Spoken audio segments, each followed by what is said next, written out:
एक बहुत सुंदर और हरा भरा बगीचा गार्डन था, जहां रंग बिरंगे फूल खिले रहते थे और तितलियां मंडराती थीं। उस बगीचे में कई तरह के छोटे मोटे जीव जंतु रहते थे। उन्हीं में से एक थी चिक्की, एक नन्ही सी चींटी एंट, जो बहुत ही मेहनती और समझदार थी। चिक्की कभी भी एक पल के लिए भी खाली नहीं बैठती थी। दूसरी तरफ उसी बगीचे में टिंकू नाम का एक टिड्डा, घास का टिड्डा रहता था। टिंकू एकदम आलसी, सुस्त और मस्त मौला किस्म का था। उसको काम करना बिल्कुल पसंद नहीं था। वो बस पूरा दिन अपने वायलिन पर गाने बजाता और मस्ती करता रहता था। गर्मियों का मौसम अपने शबाब पर था। सूरज की रोशनी तेज थी और हर तरफ खुशहाली थी। चिक्की चींटी सुबह होते ही अपने काम पर लग जाती। मैं अपने आकार से दोगुना भारी अनाज का दाना उठाती और मुश्किल से चढ़ाई चढ़कर अपने बिल चींटी का बिल तक ले जाती।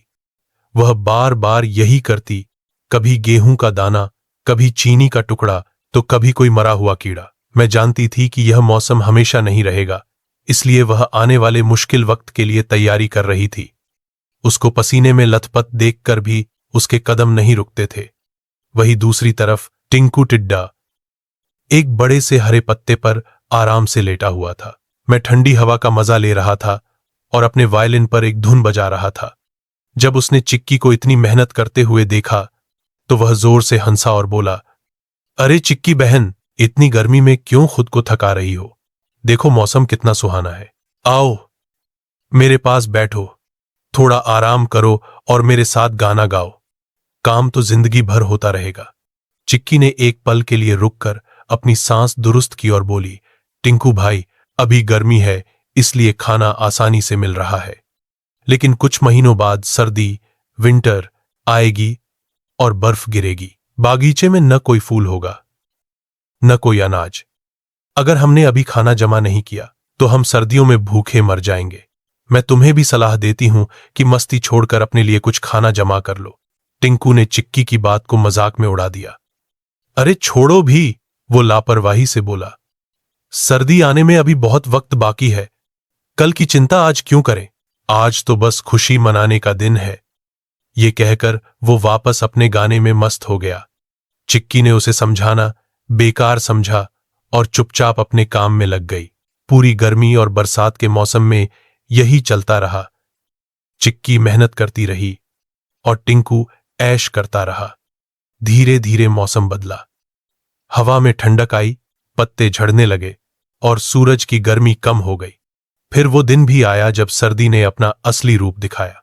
आसमान से सफेद बर्फ गिरने लगी और पूरा बगीचा सफेद चादर से ढक गया। अब न तो घास दिख रही थी और न ही कोई फूल। ठंड इतनी ज्यादा थी कि बाहर निकलना भी मुश्किल था। अब टिंकू टिड्डे की हालत खराब हो गई। उसको भूख लगने लगी, लेकिन खाने को एक तिनका भी नहीं था। उसका वायलिन अब खामोश हो गया था, क्योंकि ठंड से उसके हाथ कांप रहे थे। वो कमजोर हो गया था और ठिठुर रहा था। उसको चिक्की की याद आई और वो पछताने लगा कि काश उसने चिक्की की बात मान ली होती। जब भूख बर्दाश्त नहीं हुई तो वो गिरते पड़ते चिक्की के घर पहुंचा। चिक्की अपने गर्म और सुरक्षित घर में आराम से बैठी थी। उसके पास खाने का ढेर सारा भंडार था। जब उसने दरवाजे पर दस्तक सुनी और खोला तो सामने टिंकू को ठिठुरते हुए पाया। टिंकू ने कमजोर आवाज में कहा, चिक्की बहन, मुझे बचा लो। मैंने तुम्हारी बात नहीं मानी और आज मैं भूख से मर रहा हूं। मुझे थोड़ा सा खाना दे दो। मैं तुम्हारा एहसान कभी नहीं भूलूंगा। चिक्की को टिंकू पर दया तो आई, लेकिन वो उसे एक सीख भी देना चाहती थी। उसने टिंकू को अंदर बुलाया, गरम सूप पिलाया और कुछ खाना दिया। जब टिंकू की जान में जान आई तो चिक्की ने कहा, देखा टिंकू भाई, जब मैं मेहनत कर रही थी तब तुम हंस रहे थे। अगर तुमने समय रहते काम किया होता तो आज ये नौबत नहीं आती। टिंकू ने अपनी गलती मानी और वादा किया कि वो अब कभी आलस नहीं करेगा। नैतिकता, धूप में घास काटना, सही समय पर मेहनत करने से ही भविष्य सुरक्षित होता है। आलस का अंजाम बुरा होता है। दोस्तों, अगर आपको ये मेहनत और आलस की कहानी पसंद आई हो तो कृपया हमारे चैनल स्टार किड्स जंक्शन को लाइक और सब्सक्राइब करें।